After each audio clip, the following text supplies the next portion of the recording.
మనకి ఎన్నో జీవిత వ్యవహారాలు ఉన్నాయి, ఎన్నో ఆలోచనలు, ఎన్నో పరిస్థితులు, తలంపులు ఉన్నాయి. కానీ మన సొంత తోటను మనం కాయకపోవడం అనేది అత్యంత ప్రమాదకరమైనటువంటి స్థితి.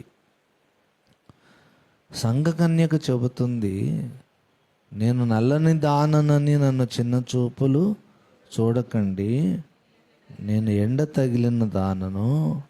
నా సహోదరులు నా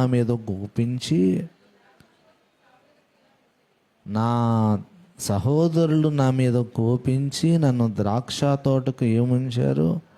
కావలికత్తగా ఉంచిరి. అయితే నా సొంత తోటను నేను కాయకపోతుంది.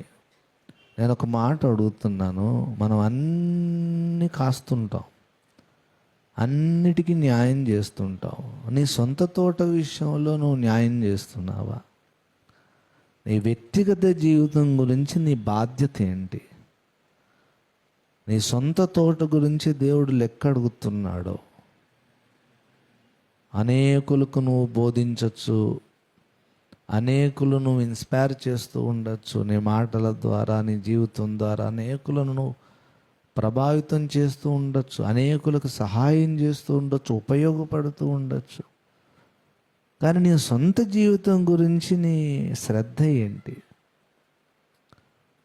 ఏమంటుంది సంఘకన్యక, నా సహోదరులు నా మీద కోపించి ఏం చేశారు? ద్రాక్ష తోటకు కావలిగా ఉంచారు, అయితే నా సొంత తోటను నేను కాయలేదంటుంది.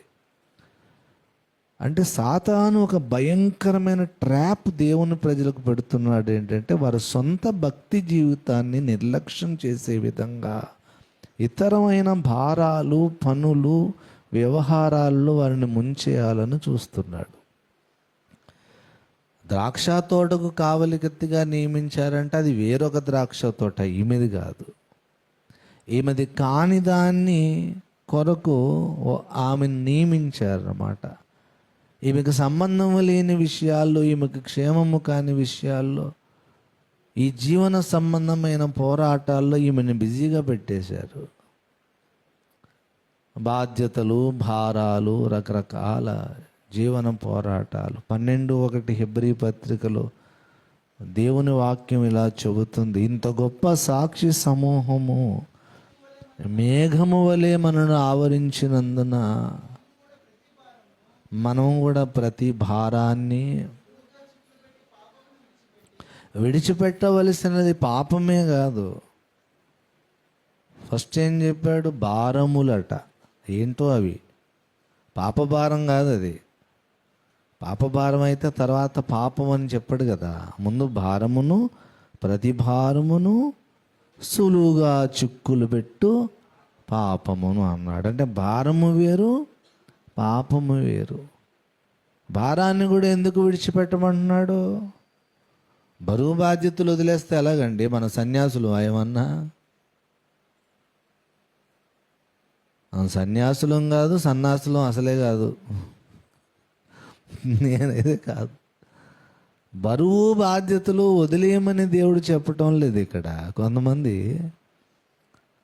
భక్తి అని చెప్పి వారు బరువు బాధ్యతలు వేస్తారు. అది కాదు ఇక్కడ చెబుతుంది. హనోకు కుమారులను కుమార్తెలు కంటూ దేవునితో అడిచాడు. నీ వ్యక్తిగత భక్తి జీవితాన్ని నిర్లక్ష్యము చేసే విధముగా సాతాను నీకు పెట్టిన కొన్ని బరువులు ఉన్నాయి. You have to recognise those. మంచి బరువు, మంచి బాధ్యతలు ఎప్పుడు కూడా భక్తి జీవితం నుండి నేను దూరం చేయవు. Perhaps, in fact, those also help to develop in spirit. దేవుడు నియమించిన బాధ్యతలు ఉన్నాయే, అవి ఇంకా ఆధ్యాత్మికంగా నిన్ను పదునుగా చేస్తాయి. భక్తి జీవితంలో నీకు ఇంకా సహాయం చేస్తాయి. నేను చెప్తుంది అది కాదు. దేవుడు మోపని బరువులు అన్నమాట, దేవుడు పెట్టని బాధ్యతలు. యవ్వన కాలమున కాడి మోయట నరునికి మేలు, అది వాని మీద మోపినవాడు యెహోవాయే అంటాడు. ఎక్కడంటాడు?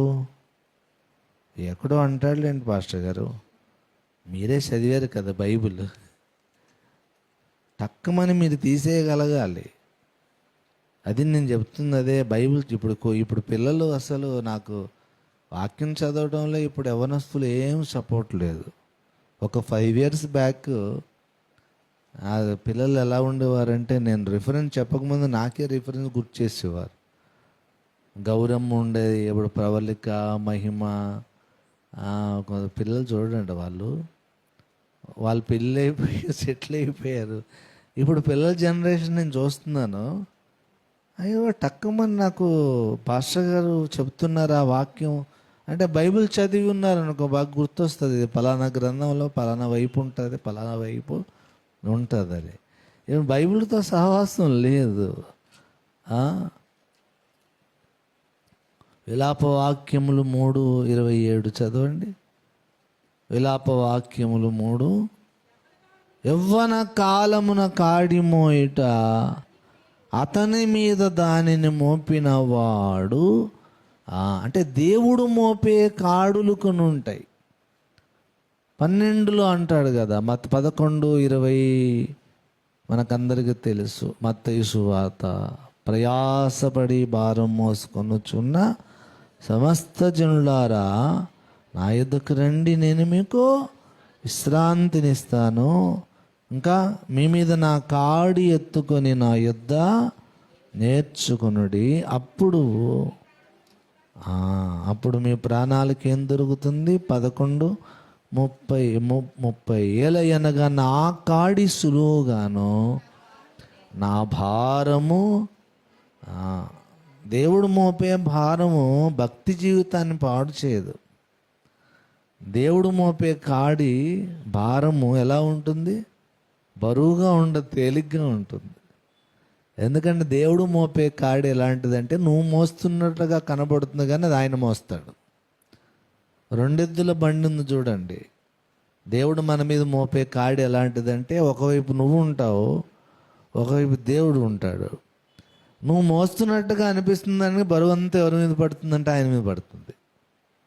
ఆయన మోస్తాడు.